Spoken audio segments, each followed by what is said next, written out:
Flashback Lunch. At nagbabalik ang programang Flashback Lunch sa oras na 2:04 in the afternoon. Dito lamang sa inyong favorite station, 97.5 DWOK-FM. Ito ang radyo ko. At ngayong Lunes ay mayroon tayong naggagwapuhan at nagagandang mga special guests. Everyone, ladies and gentlemen, Rotary Club of Olonga po. And before anything else po, napagod po ba kayo umakyat ng hagdan? Medyo. Medyo po, na hiningal po ba ang stairs to heaven, kumbaga? Ako sanay ako yung kasama ko hiningal. Lapit po tayo sa Magandang exercise. Yes, opo, for araw-araw. Pero magpakilala po muna pala tayo. Pakilala po tayo sa ating mga listeners. Okay, ako si Rotarian Joel Joseph Mantilia. Ako naman po, si Rotarian Jackie Dumongo.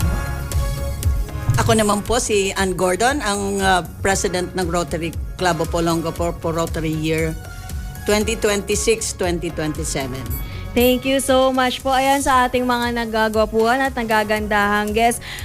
Diretso na po tayo sa ating interview. Wala nang patumpik-tumpik pa. Without further ado, I think po marami pa po ang hindi nakakaalam kung ano nga po ba talaga ang Rotary Club of Olonga po or kung sino po ba talaga kayo. So magbigay po tayo ng pagkakakilanlan kung sino nga po ba talaga ang Rotary Club of Olonga po. Good afternoon. Our vision as a Rotary Club, it is our vision to unite people to take actions to create lasting impact across the globe and in communities. These are missions provide service to others, promote integrity, and world advance understanding, goodwill, and peace. Ano po ang pinaka-recent events and projects niyo po? I don't make Just last Saturday, galing kami ng San Fernando, Pampanga. So, nag-attend kami doon ng induction sa pamumuno ni action star Ronnie Ricketts, siya ang incoming president. Then, yung kinagabihan, pumunta kami ng Angeles, Pampanga sa kanilang first chartered anniversary. So ano po bang mga ginagawa ng Rotary Club Olonga po? Of Olonga po? Actually, yung ginagawa ng Rotary, tumutulong sa mga, hindi lamang sa public schools, kundi sa community rin. Kasi ang Rotary Club ay isang service club. So, yung mga mamamayan ng Olonga po ay talagang nakikinamang sa mga proyekto ng Rotary Club. So, kasi umiikot kami, hindi lamang sa isang barangay, kundi sa 17 barangay, including din po sa bayan ng Subic, Castillejo, San Marcelino, and all the way to Zambales. Hindi lang naman kami specific sa isang area lamang. So marami po talagang projects ang ginagawa ng Rotary Club of Olonga po. Kumbaga, humanitarian services Yes, po that's ang right. binibigay nyo po sa public.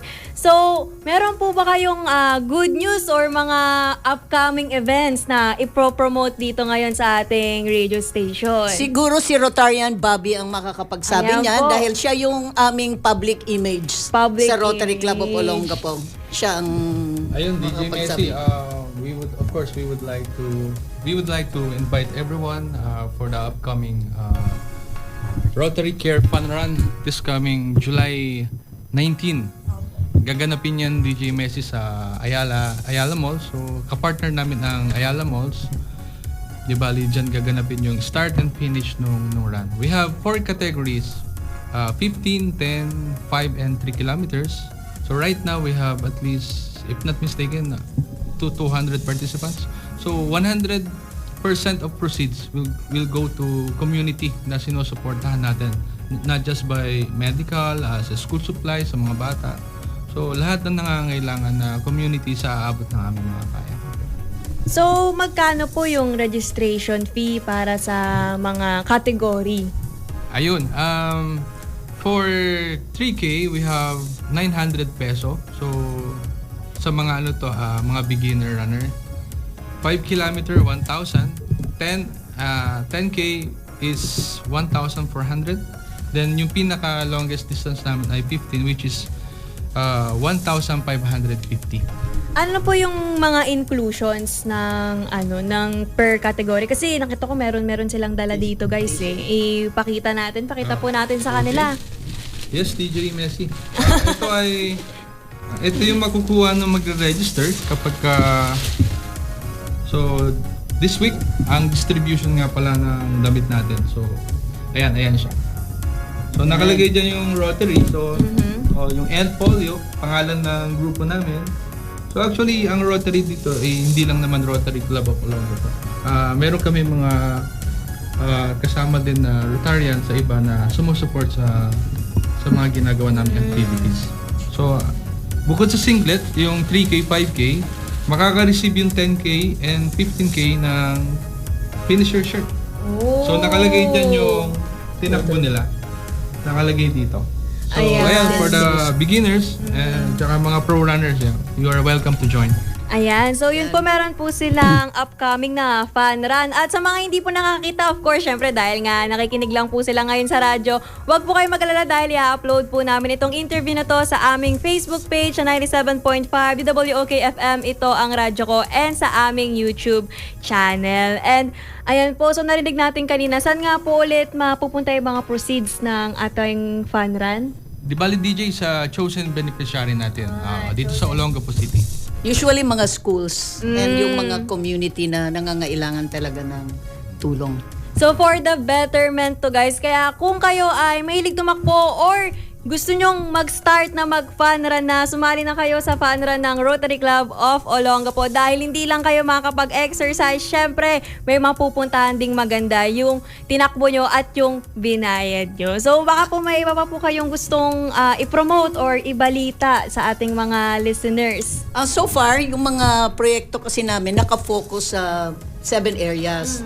Nandyan yung maternal and childcare, sa environment, sa schools, sa mental health, and then yung peace and order kasali din. Isa sa mga tinitingnan namin, including din yung tungkol sa health. So madami po talagang napupuntahan yung yung mga tulong, maraming napupuntahan. So okay po 'yun kasi feeling ko po hindi po masyadong aware yung mga listeners natin. Kaya tama rin po na nakikinig sila ngayon para po alam nila kung ano po ba ang naitutulong ng Rotary Club of Olongapo. Balita ko po meron po kayong 9 na iba pa pong club dito sa Olongapo at kayo po ang mother club. Yeah, kami ang mother club. Ang Rotary Club of Olongapo ay chartered noong 1959. Actually, yung mother club, 68 years na kami. Grabe, na tagal nagsiservisyo sa city. Although, hindi naman kasi masyadong maingay ang Rotary Club of Olongapo, but we're doing our job na umiikot sa community. Opo, Para makatulong.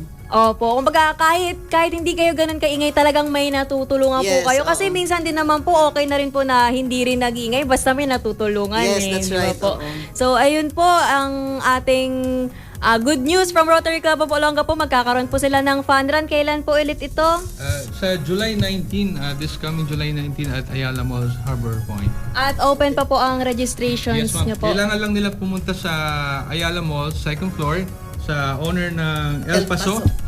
El Paso. Na member din ng Rotary. Kaya po pala siya naka-uniform.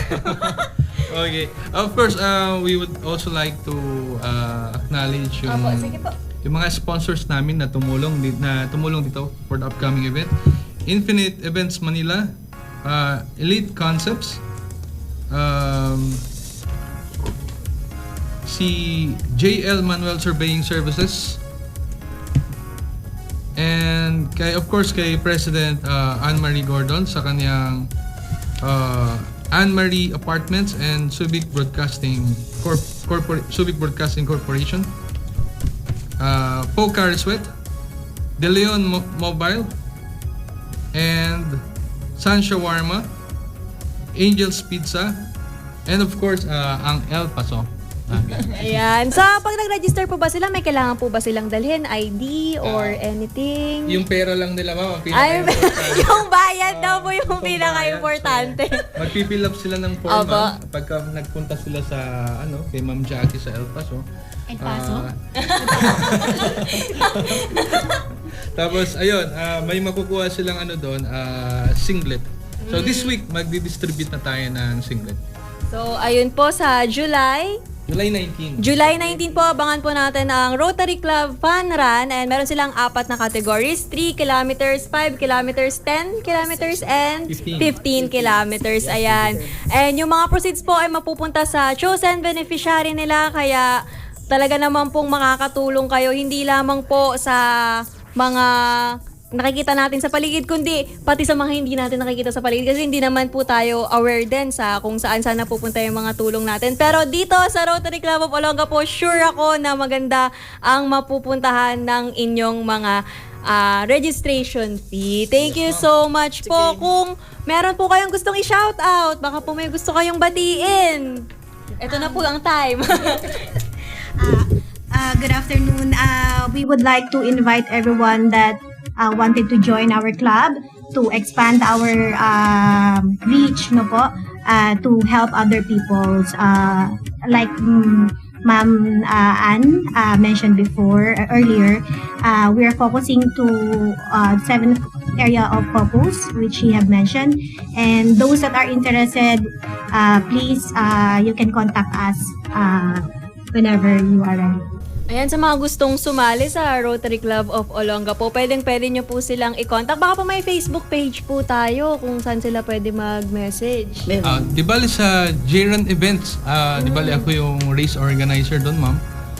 Magda-login lang sila sa Facebook nila, then magpunta sila sa facebook.com/JRUN Events. Okay po. So, kung hindi naman sila ganong techie, yun, magbibisit sila sa Ayala Mall, Harbor Point para mag-register sa El Paso. Meron din sa Rotary Club of Olongapo. mismo- Meron ding Facebook page ng Rotary Club of Olongapo. Pwede po silang mag-message yun para kung gusto po sila, interested silang sumali sa Rotary Club of Olongapo. yeah. Ayan, sa mga gustong tumulong, sa mga may puso para tumulong at gustong sumama sa kanilang mga projects, pwede po kayong sumali. Mag-message lamang po sa Rotary Club of Olongapo at sa mga minention ni Sir. Ayan. Baka po sa inyong mga family. Baka may gusto po kayo i-mention sa inyong family. Siguro babatiin ko na rin yung Clark Zambales Eagles Club. Binabati ko kayo mga kuya and ate. Ganun din sa mga ibang club na kasama ng CLR 10. Eh, ma'am, baka po kayo meron. Ikaw. Kanin ko na rin ang opportunity na ito. El Paso. Please come visit El Paso Cafe located at the 2nd floor, Ayala Mall, Harbor Point. We're open at 10 a.m. to 9 p.m. from Monday to Sunday. So if you guys looking for the most authentic Tex-Mex cuisine, please come and see us. Ayan. Sa akin naman, kung sino yung gustong mag-advertise, Subic Broadcasting Corporation. Tama. So mag-advertise na po kayo dito sa Subic Broadcasting Corporation. And once again po, thank you so much Rotary Club of Olongapo. Okay, thank you. So much po.